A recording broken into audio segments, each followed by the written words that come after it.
The Pastoral Agents Department of the Catholic Secretariat of Nigeria, CSN, has organized the second edition of the Joint All Catholics Knights Summit, JAC. The summit, which brought together knights from various orders in the church, was meant to unite the soldiers of the church and to deliberate on issues that will move the church in Nigeria forward. The theme of the summit was the responsibilities of the Catholic knights in public life. CTV News was also present. It was a gathering of Catholic knights from all over the country. They are here at the Catholic Secretariat of Nigeria, CSN, for the second edition of the Joint All Catholic Knights Summit. The summit began with a Holy Mass officiated by the Bishop Chairman for Laity, Most Reverend John Ebebe Aya. You talk about showing people love. It's difficult. Some people will show them love and they ask you, did I ask you to show me love? Do you see them hungry? You give them food and they ask you, did I ask you for food? You know, they make you look very stupid. But one thing I want all of us to know, whatever good you perform, whatever good you do, you are doing it for God. If you look at fellow human beings, fellow Nigerians, you will never want to do anything good for anybody. Some people, you are kind to them and they want to kill you the next day. Some were hungry and dying, and then you gave them food. After eating, they have enough strength, they want to fight with you. But life is like that. After the Mass, the summit began proper. The Director of Pastoral Agents Department, Reverend Father Augustine Okochi, in his welcome remarks, commended the knights for their support to the church. I wish to thank you for your services to God and to humanity. In the past 1 year, despite our socio-economic and political challenges as a nation, you have not relented in your efforts to bring succor to the less privileged. Your voices have been raised against oppression, corruption, and other forms of injustice. He also urged the knights to speak against corruption and to avoid being part of it. Holding your own officials and other public officers accountable and supporting initiatives that promote justice and fairness. It is your duty to be exemplary in this regard.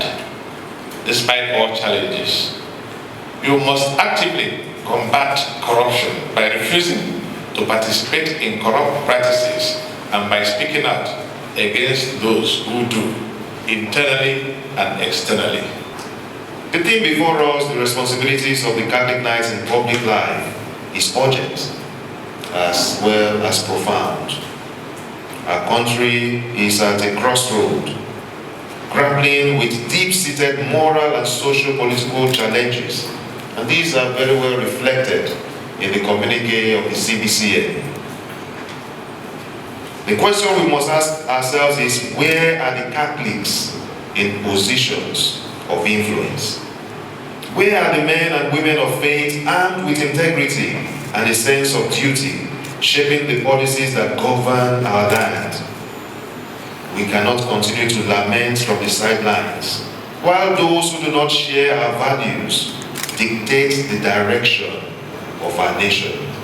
They criticize you, but are they better themselves? They are looking for something that is close to God. The truth will set you free, our Lord said. May we keep standing on for the truth, even if they don't, they pretend not to hear, but we'll keep hammering on the truth. One day they will pick the message. Speaking in his keynote address, Bishop Matthew Hassan Kuka expressed concern over tribal consideration among Catholic faithful. I hear the knights keep saying, keep talking about defending the faith, defending the faith, defending. And I don't know which football team can win a match by just defenders. I'm in agony, because I'm convinced that, beginning with us bishops, somehow we have dropped the ball. And I don't know how many of us, because too many of us are preoccupied with the fact that our people are not in power. Our people as Igbos, as Ijaws, as Idoma, as Tiv, that's what, you hardly hear anybody concerned about the Catholic Church.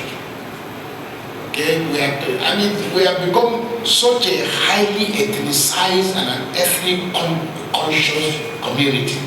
He charged the knights on effective parenting and transferring of the faith to their children. The reason why the Muslims don't move left or right, whether they are, because the religion is such that it penalizes you for non-activity. Because if everybody goes to the mosque and listen, you cannot, they are flocking people for not going to the mosque. That's not the point. The point is that because at the moment when children's brains, anything you put there will stay. That's when these children are being accompanied with memory, memorizing the Quran. So they remain on that tunnel. It has its own dangers. It has its own dangers. But at least it means that you are sure. The worst thing the Muslim can do is not to go to the mosque. Even if you leave the religion, you still cannot say it openly. And we are occupying the same space with this.